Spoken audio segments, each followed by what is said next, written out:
São aqueles que sabem que são considerados justos porque Cristo justificou.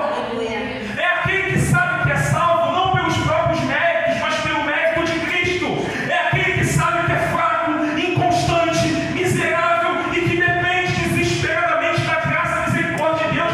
Irmãos, a gente lê na Bíblia Paulo dizendo assim: eu sou o pior dos pecadores. Hoje em dia a gente vê homem falando assim: eu sou o profeta de Deus. Pensando o quê? Que isso, irmãos?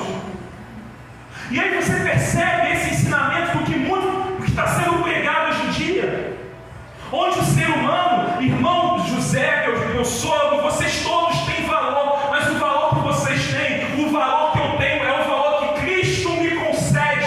Aleluia. Não é o valor que eu tenho intrinsecamente em mim. Só que hoje as pregações você sai cheio de si, gordo de ego, assim: eu posso, eu sou isso, eu sou aquilo. Meu irmão, tudo que você tem, tudo que você é, tudo que você produz é dádiva de Deus. Se você foi elogiado por causa de uma pregação, se você foi elogiado por causa de uma ministração, se você foi elogiado no trabalho, se você foi elogiado na escola, se você ganhou medalhas, você aqui ganhou tudo de medalhas, de matemática, não sei o quê, é tudo dádiva e permissão de Deus. Isso, irmãos, eu falo isso para o pessoal na sede, irmãos. O Lázaro, o falecido cantor Lázaro, falava isso: se você deixar, mas a soberba entra e entra e entra. Eu vou dar um exemplo clássico. Lá na sede, a gente, quando chega e embica o carro, às vezes a porta está fechada, portão, né? Cris foi de lá no tempo. E às vezes, irmãos, eu brinco com todo mundo lá, às vezes eu correndo para abrir a porta para não sair do carro. Aí eu sempre falo: não, irmão. Aí ele já chegou, já abriu. Aí imagina, embiquei o carro, vem alguém correndo, abriu. Aí eu na primeira vez falo assim: não precisa não. Na segunda vez, eu embico o cara vem correndo, eu já fico sentado, vai abrir mesmo. Na terceira vez, o cara vem correndo, eu já não falo nada, nem abro o vidro para dar paz. Na quarta vez, se ele não vier correndo, eu fico: não veio dessa vez não, porque isso, a gente vai deixando esse negócio acostumar, irmãos. Lá na sede, quando eu presbítero, alguém mais velho que eu me chamo de senhor. Eu falo: senhor está aqui entre nós. Realmente, quando 2 ou 3 estiverem reunidos no teu nome, o senhor está aqui. Porque senão alguém me chama de você, se eu me acostumar, senhor, aí a pessoa acha que eu estou com medo de zoação de velho. E não, é só que você vai acostumando. Você vai acostumando. Tipo assim, imagina que o microfone quer, aí o Mateus vem correndo pegar. Na segunda vez, vem correndo pegar o outro, vem correndo. Na quarta vez, só vou fazer assim, ó. Porque se eu deixar, isso vai entrando, a soberba vai. Então isso aqui não é uma mensagem para os outros, é uma mensagem para a gente. Em nome de Jesus, sejamos mendigos de espírito.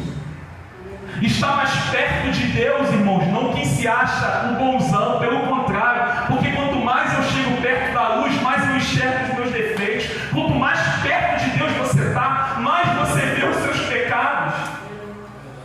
Quanto mais perto da luz você chega, mais você vê as suas mazelas, mais você vê o quanto você precisa melhorar. Então está mais perto de Deus, não aqueles que acham que merecem o amor de Deus, está mais perto de Deus aqueles que são amados por Deus, sabendo que não merecem. Você nunca parou para pensar por que os fariseus se incomodavam tanto por Jesus? Primeiro era inveja, óbvio. E segundo, como assim? Eu sou justo em mim mesmo. Eu dou dízimo de tudo, eu sei a Torá toda, eu sei tudo. Eles se achavam justos deles mesmos. É a famosa parábola do fariseu e publicano. O fariseu: Senhor, ainda bem que eu sou igual a esse cara aí que faz isso, esse cara que assiste o programa errado, esse cara, não, eu vou à igreja no domingo, eu sou obreiro, eu sou isso, eu dou dízimo, eu sou isso, eu sou. Diz o texto lá que orava de si para si. Enquanto o publicano falou o quê?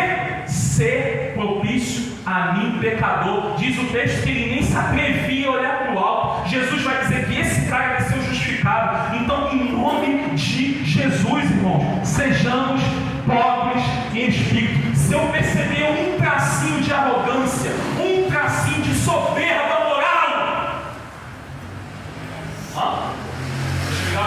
obrigado. Pode. Eu sou, irmão. Por isso que a Cristiane perguntou: tá com calor? Eu falei: por enquanto não, porque eu fico bastante suado pegando. Obrigado. Irmãos, Sabe, eu vou falar uma coisa aqui que uma vez eu escrevi sobre isso e muita gente falou, meu Deus do céu, misericórdia e tal. Sabe aquela satisfação? Aqui ó, tá filmando, né? Tá filmando. Não vou falar assim mesmo. Sabe aquela satisfação que vem? Aqui, é só comigo isso? Quando uma pessoa cai e a gente fica... Tipo assim, no fundo a gente está sendo misericórdia, mas no fundo está assim, eu não caí. Eu estou firme. Misericórdia. Irmãos, quem se acha santo, eu faço um desafio. O melhor de todos, bota teus pensamentos só de hoje no telão. Imagina ali, dá um boot, um hack. O que eu pensei 4 e 5 da tarde. O que eu pensei na igreja quando o irmão me olhou meio torto. O que eu pensei na igreja quando alguém veio me encher a paciência. O que eu pensei na igreja, o que eu penso segunda quando eu acordo, o que eu penso do meu chefe, o que eu penso do meu líder, o que eu penso do pastor presidente, o que eu penso do pastor regente, o que eu penso do regional, o que eu penso disso, o que eu penso daquilo, o que eu penso daquilo outro, o que eu vejo quando ninguém está vendo, o que eu vejo no computador, o que eu vejo no celular. Em nome de Jesus, sejamos pobres em espírito. O amor de Deus por nós tem que nos constranger. E isso, irmãos, resolve muitos dos nossos questionamentos. Sabe por quê? Porque talvez alguns de vocês aqui, assim como eu, estejam no meio de grandes desafios. Trabalho, ministério, familiar. E aí, quando vem desafio, a nossa tendência é olhar para dentro de nós e procurar virtude em nós. Você vai assumir o ministério e tal. Aí você começa a olhar para dentro de você para procurar virtude em você. Não vai dar nada. E aí vem o desespero. Então, em nome de Jesus, se estiver no meio de um desafio, não olha para dentro de você, para o seu Diego, olha para o alto, olha para Deus, porque Ele é quem te capacita. Não é sobre você, nunca foi sobre você, nunca será sobre mim. É sobre o Rei dos Reis, Jesus, o nosso Senhor e Salvador. Aleluia. Então, se você sabe que é um pecador, se você tem vergonha de alguns pensamentos seus, se, como diz Hernandes Dias Lopes, se você às vezes fica chocado com você mesmo, meu Deus, eu estou pensando isso, meu Deus, eu pensei aquilo. Se você sabe que precisa de um Salvador, é você que Jesus quer. Porque Deus não tem compromisso com quem se acha tão bom a ponto de não precisar de um Salvador. Deus quer você, Deus quer a mim, Deus quer aqueles que sabem que precisam de Deus. Então, se qualquer acusação de Satanás insinuar assim, você precisa se afastar de Deus por causa dessa sua sujeira aí, você responde, mas eu vou me aproximar do único que pode me lavar, Jesus Cristo. Enquanto o príncipe desse mundo aí, o Deus desse século, Satanás, disse assim, vai embora, pois você não é digno, você pode virar de costa para ele e apontar para a cruz, eu não sou digno, mas o digno me salvou. O digno me justificou na cruz do Calvário. Felizes são os que reconhecem essa condição. Felizes são os que sabem que precisam de um Salvador. Felizes são aqueles que correm para os pés de Jesus, clamando por misericórdia, por graça e por favor. Porque tem muita gente, irmãos, correndo para Jesus que eu falo assim, tá vendo o que o irmão está fazendo? Olha, ele está fazendo isso, aquilo, outro. Jesus vai responder, tira primeiro a trave do teu olho, antes de olhar o cisco no olho do teu irmão. Felizes são os mendigos de espírito. Segunda parte, bota aí Mateus, por favor. Mateus 5,4. Bem-aventurados os que, porque serão consolados. Irmãos, quando lemos essa passagem aqui, a gente pode entender algo bastante errado.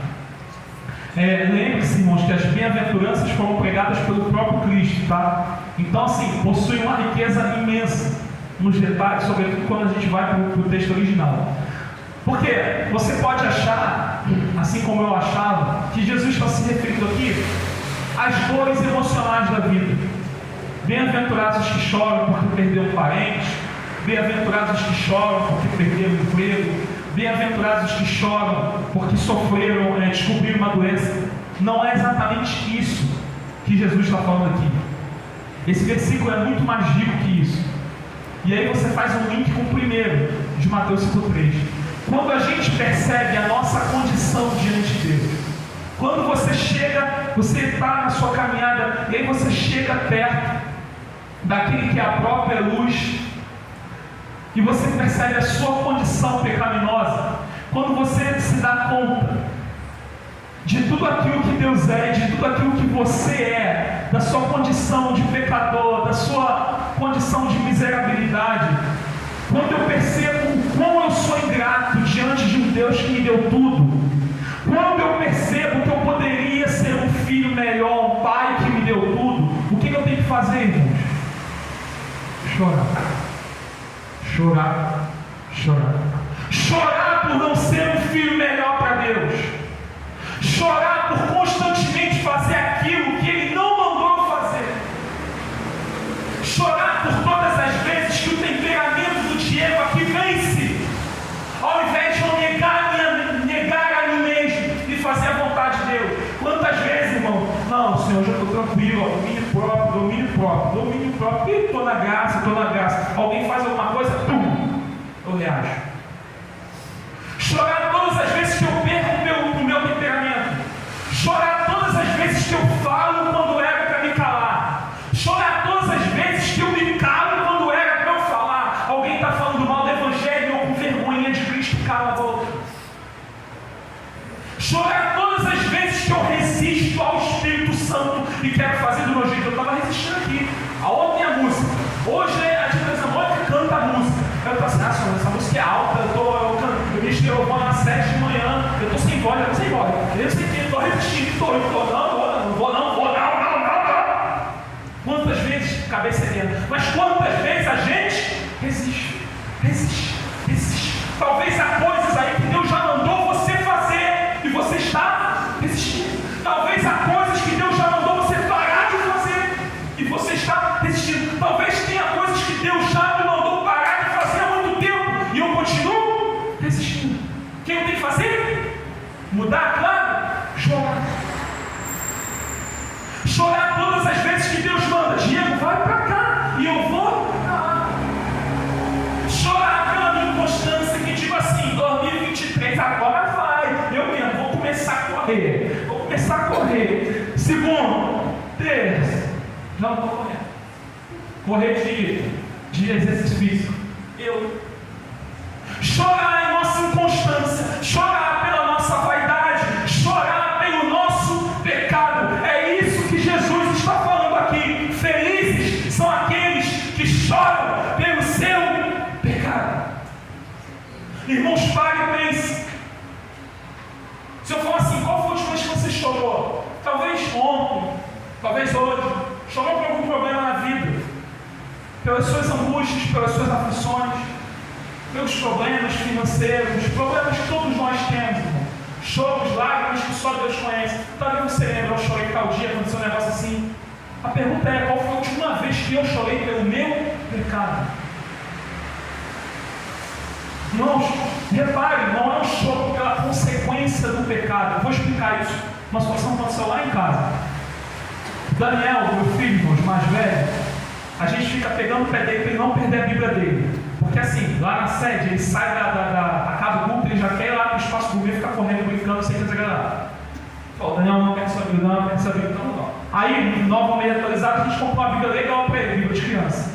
Aí, domingo passado, cheguei em casa, cadê a Bíblia dele? Não tinha. Aí tá, a gente estava com sono, vamos dormir. Na segunda-feira, ele está de férias, eu estou trabalhando de casa, e aí ele está procurando a Bíblia. E não acha. E eu só olhando. Aí eu do nada falei, Daniel, não achou a Bíblia? Perdeu a Bíblia. Aí o que ele faz? Ele começa a fazer o quê? Chorar. Ele chora e dá terreiro. Eu falei, por que você está chorando, Daniel? Aí ele falou assim, porque eu tenho medo de vocês brigar.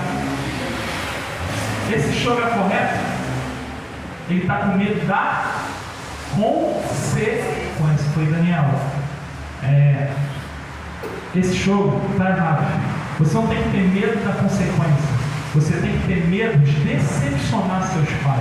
Não que você decepcionou porque eu já perdi chave na igreja, chave do carro, terno, deixa tudo lá. Não que você decepcionou o filho, Mas se você estiver diante de uma escolha que você vai acertar e vai errar, nunca tenha medo da consequência. Tenha medo de entristecer seus pais. Eu choro porque eu decepcionei o meu Deus. Eu não tenho medo. Irmãos, essa é a diferença entre Davi e Saul. Você nunca reparou? O pecado de Davi foi muito mais grave que o de Saul, irmãos. Irmãos, imagina, Davi, ele adulterou, mandou matar o marido. Se a gente descobre isso num pastor, imagina se descobre isso num pastor mesmo, sai daqui voado, ainda pega a igreja toda, estou brincando. Mas imagina, só que Davi, quando ele é confrontado do pecado, ele não estava nem aí, o que os outros iam pensar. Ele escreve no Salmo 51, irmãos, ele de fato se arrependeu, ele chorou. Agora Saul, quando foi falar do pecado dele, que em vez de quebrar tudo, matar tudo, ele pegou o melhor da terra lá, diz lá o texto, Samuel, me honra na frente dos anciãos. Estava preocupado com honra. Então, em nome de Jesus, irmãos, qual foi a última vez que eu chorei a Deus? Senhor, por que eu sou assim? Por que eu não sou mais intrépido na hora de pregar o Evangelho? Por que quando vem o pregador da pizza aqui, eu não prego o Evangelho para ele? Por que eu não levanto a voz no trem quando eu vou trabalhar? Senhor, por que eu sou assim às vezes, com temperamento difícil? Senhor, porque às vezes eu sou tão vaidoso? Por que eu sou tão melindrado? Por que eu sou tão ensimesmado? Porque eu tô... Senhor, me muda, porque, irmãos, sejamos revestidos do poder de Deus, não para que o nosso nome cresça, não para que a logo da igreja cresça, mas para que o nome de Cristo cresça. Mas como é que eu vou ser revestido de poder se eu já me acho cheio? Como é que eu vou ser revestido de algo que eu já me acho que eu tenho? Porque quem está cheio de si, como é que vai estar vazio de Deus? Para eu encher de Deus, eu preciso estar vazio de mim mesmo. E aqui, irmãos, bem-aventurados que choram pelo seu pecado, mas também pelo pecado da humanidade, pelo pecado dos seus filhos, pelo pecado dos seus parentes, pelo pecado da sua vizinhança. E isso aqui não é demagogia, não, irmãos. Não é você tirar uma selfie chorando, eu estou triste por causa da fome, nada. Não é isso que eu estou falando, não, irmãos. Mas qual foi a última vez que no nosso íntimo, no nosso interior, a gente chorou por um pecado daquele primo que não se converte, daquele parente que estava nas drogas, daquele familiar que resiste ao Evangelho? Não, qual foi a última vez, irmãos? As pessoas estão morrendo, as pessoas vão para o inferno. Essa é a verdade do Evangelho. E a gente está preocupado com mistura no mercado, a gente está preocupado se tem fila mal no Guanabara, no Intercontinental, a gente está preocupado se vai na loja A ou B no Mercadão. As pessoas vão morrer, as pessoas vão para o inferno, e o Diego aqui está preocupado em jogar videogame. Eu preciso chorar. Isso não é um show de emoção, é um show de quebrantamento.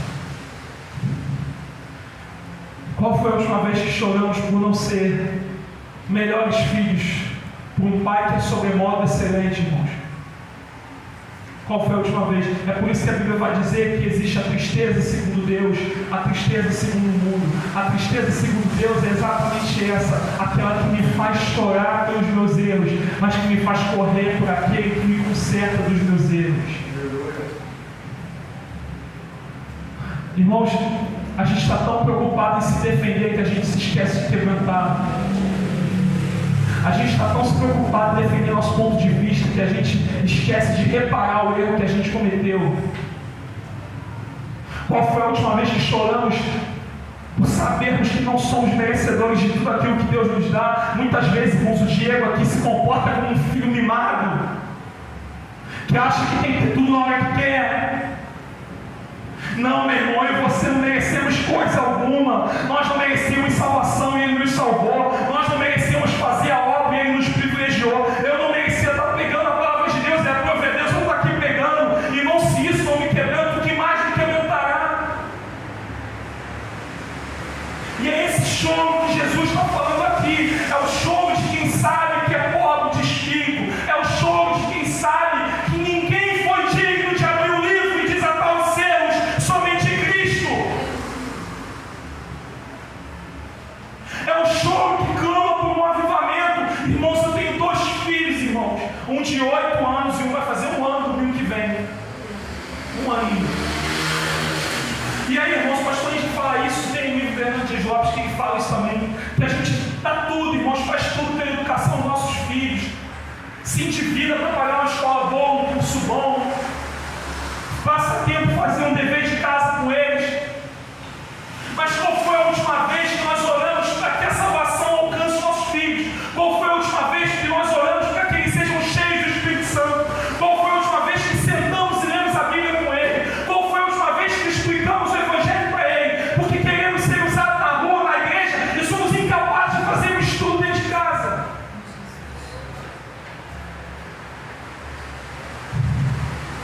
Irmãos, há uma teologia se espalhando por aí, é a teologia da hipergraça, é a teologia que coloca Jesus como coadjuvante, o homem no centro de tudo.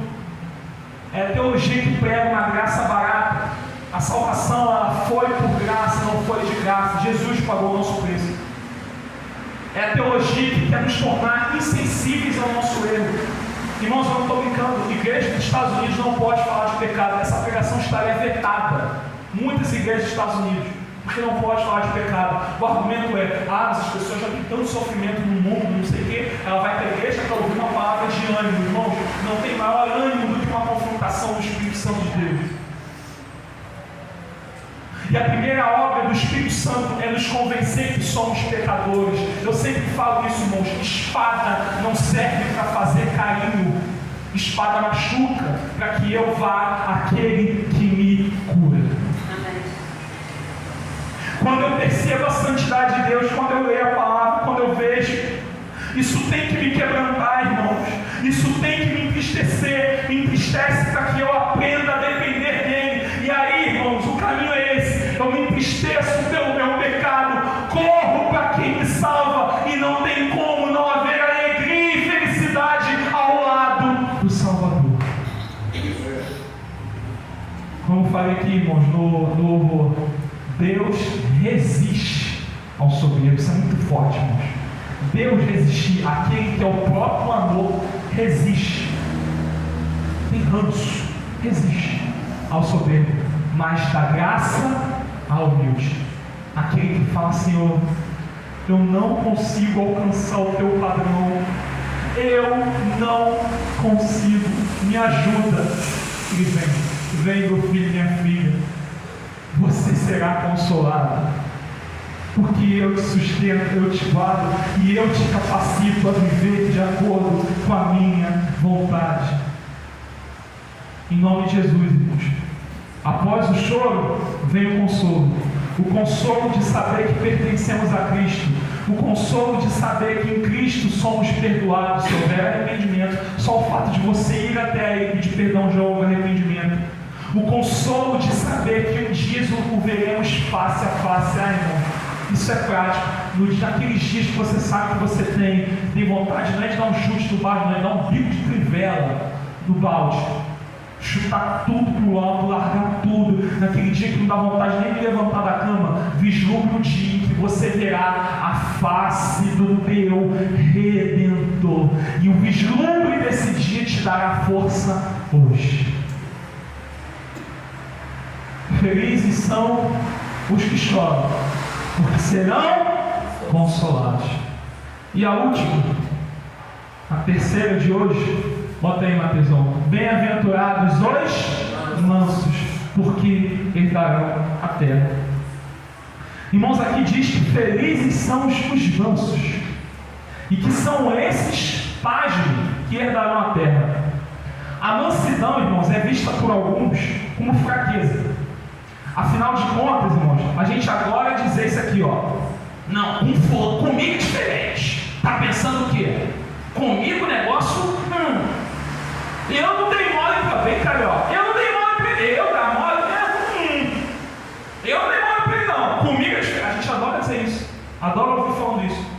Quando a gente ouve dizer que alguém não revidou, ou alguém não respondeu: irmão Edson, tu deixou o cara falar desse jeito contigo? Aí, irmão, irmão, deixei na mão de Deus. Aí a gente pensa assim: fracão, sem ousadia, sem personalidade, sem atitude, passivo, sem poder.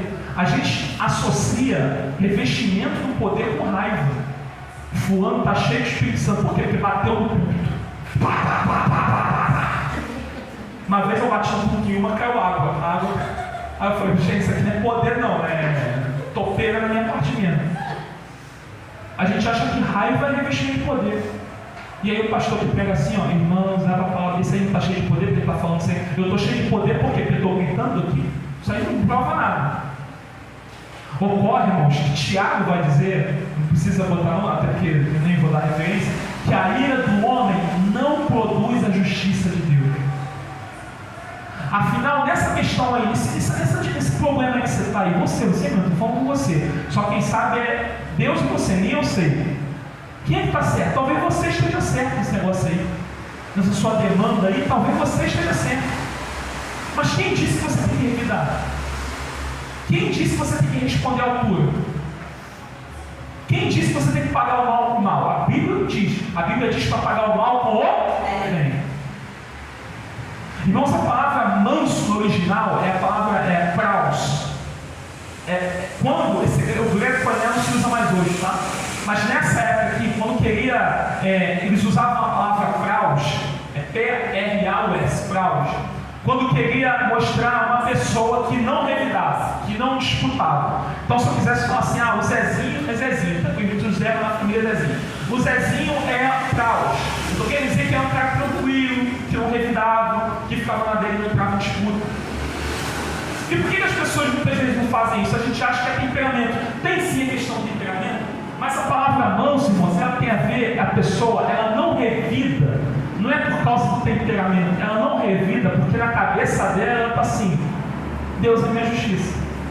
Deu para entender isso, irmão? Então não é revida, porque tem gente que não revida porque é calmo, porque é sem coragem mesmo, porque não gosta de confusão, mas a pessoa está remoendo aquilo, uma hora só. Esse manso aqui não é temperamento, esse manso é a pessoa que, ela absorve a injustiça, mas ela fala assim, Deus é minha justiça. Ou seja, não se trata de uma questão de temperamento, se trata de uma questão de fé. O julgamento de Deus é melhor que o meu. Senhor, se o Senhor, porque às vezes a gente acha que está certo ou errado, tá? Direto isso acontece, né, irmão? Aliás, eu te desafio você um dia ouvir alguém dizer que bateu o carro, dizer assim, bati o carro e a culpa foi minha. Ninguém fala isso. É sempre assim, bati o carro. Por quê? Fulano, nunca é assim. Pô, bati o carro, foi eu que dei mole. Nunca. Por quê? Porque a gente sempre acha que a culpa é de quem? Do outro. Sempre. Então, é impressionante, irmãos, que o versículo diz, olha como o Evangelho é maravilhoso, irmãos, que são os mansos que herdarão a terra. Ou seja, é quem não vai entrar na disputa pela terra que herdará a terra. Vai ter um monte de gente disputando, se matando, e o manso está lá, Deus é minha justiça. Aí todo mundo se mata e a terra fica bem. Então, mansidão não é fraqueza, pelo contrário, é uma tremenda de uma virtude. Sabe por quê? Porque a gente acha que os durões que vão herdar a terra. Aliás, a liderança na igreja parece que é respeitada aquela que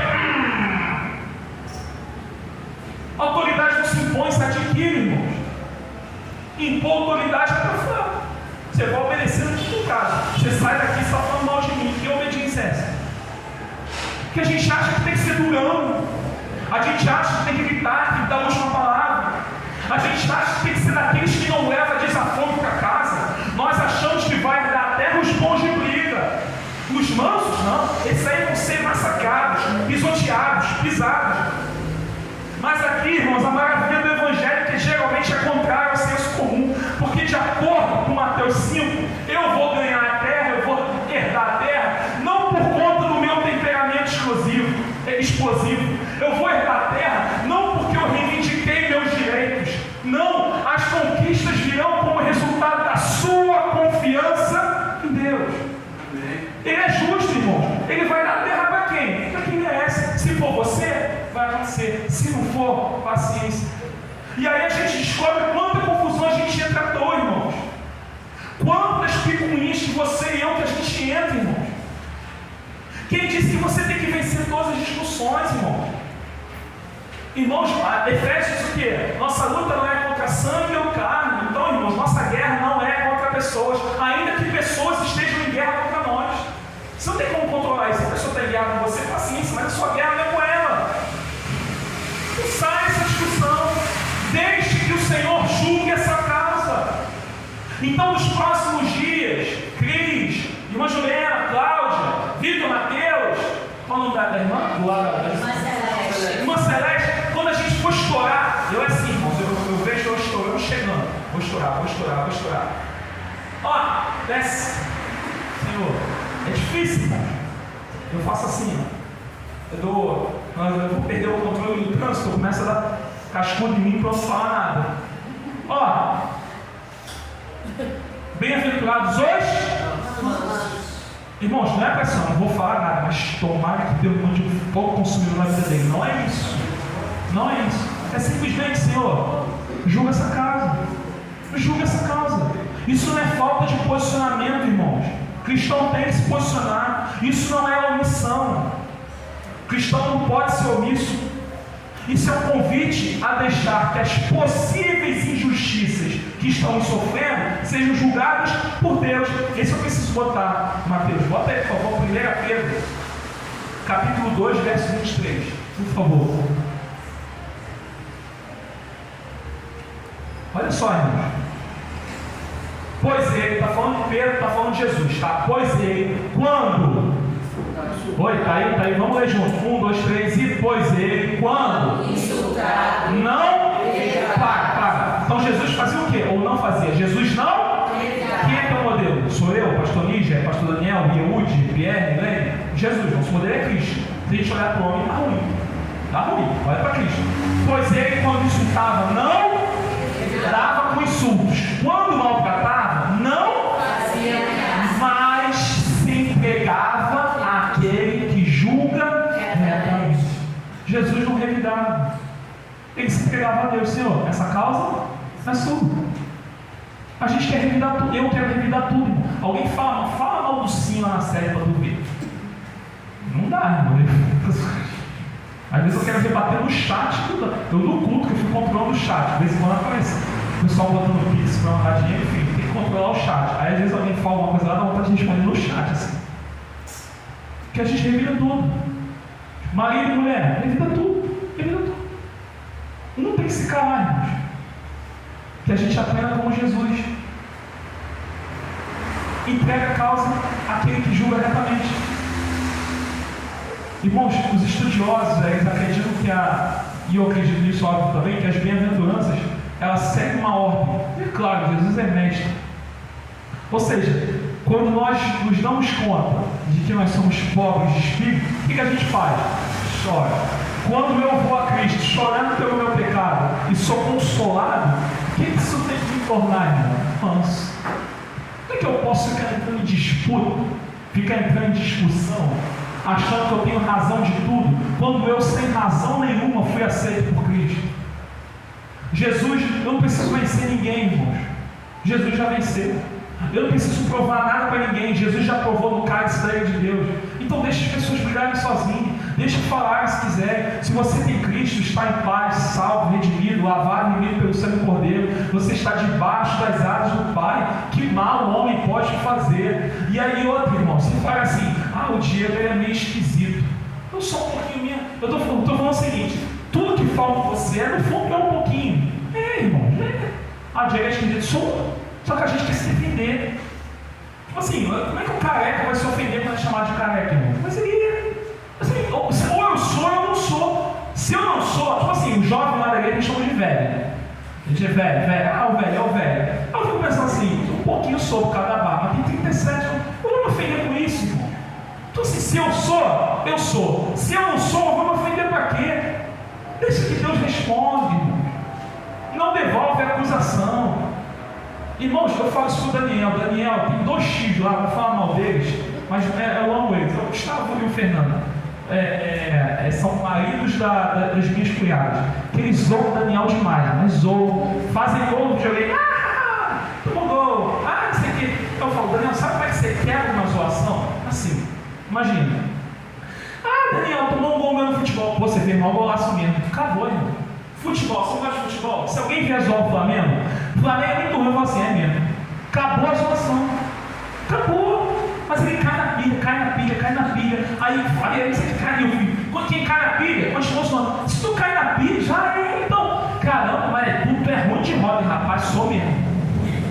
Acabou. Na hora que o cara fala assim, não, você dirige até direitinho, muda. Mas não, como a gente fica revidando, disputa aqui. Irmãos, o que é a rede social hoje? Sobretudo nesse tempo que passou de política. Misericórdia, irmão. Misericórdia, meu Deus do céu. Meu Deus. E aí vai ver quanto tempo essas pessoas passam defendendo o reino de Deus. Quanto tempo essas pessoas passam falando do amor de Deus em nome de Jesus, irmãos. Sejamos mansos, querem falar, deixa falar. Irmão, eu tenho a minha convicção aqui. Deixa eu com a minha convicção.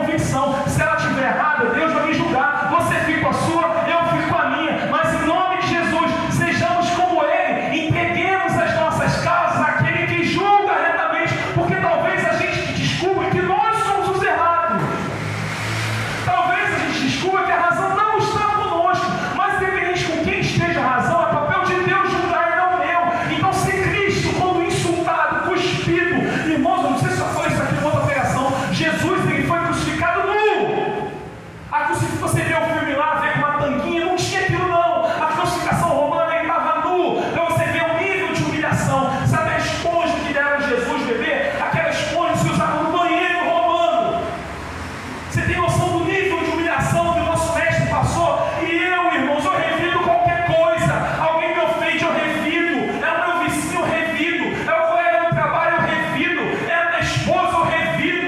É o irmão do ministério, eu revido. Ah, irmãos, quanta paciência Deus tem de nós. Tem pessoas que acham que Jesus perdeu o controle. Sabe aquela cena que Jesus virou as mesas, o pessoal estava vendendo coisa no templo? Você acha que Jesus perdeu o controle ali? Por quê, Cris? Te peguei agora. Hã? Por que ele não perdeu o controle? Hã? Se Jesus perde o controle, o mundo acaba. Você vê Marvel, o Hulk lá, ninguém tinha medo dele perder o controle, que ia fazer um estrago. Imagina se Jesus perde o controle. Se ele pensa, um dedo desse acaba com geral. Então Jesus estava no pleno controle dele. Quanta paciência ele tem com a gente não tem um mínimo de paciência com os outros. Então, em nome de Jesus, irmãos, que sejamos aqui, e isso é prático, irmãos. Isso eu estou falando para mim, que eu sou o pior de todos aqui nessa área. Eu sou muito reativo. Alguém me dá um peteleco, ele dá um soco no olho. Em nome de Jesus, entregue a causa àquele que julga retamente. Senhor, está nas tuas mãos. Isso aqui não é chamado a frouxidão, irmãos. Se eu descobrir que tem alguém na escola influenciando meu filho para o mal, eu vou lá me posicionar. Eu não estou falando de frouxidão, eu estou falando de posicionamento em amor. Eu estou falando de posicionamento como cristão. Porque de que adianta, irmãos, eu quebrar todo mundo, sair cortando a cabeça de geral e essas pessoas estarem longe do Evangelho? De que adianta eu dar uma chamada absurda no liderado meu e ele sai da igreja? Mansidão é se posicionar, mas com testemunho cristão. Para terminar, olha o que diz aí, bota aí, Mateus, por favor. 1 Pedro, capítulo 3, verso 15 e 16. 1 Pedro, capítulo 3, verso 15 e 16. Pelo contrário, santifiquem a Cristo como Senhor no seu coração, estando sempre pronto para responder a todo aquele que pedir a razão da esperança que vocês têm. Então, Cristo, por que você está na igreja? Por que você crê em Jesus? O texto está falando para eu? Cristo, esse evangelho não serve de nada. Cristo, você está dando dinheiro para o pastor. Cristo, você é uma bobona, vai para a igreja. Aí o que o texto diz? Esteja pronto para responder. Aí se tu parar aqui, fica assim, ó.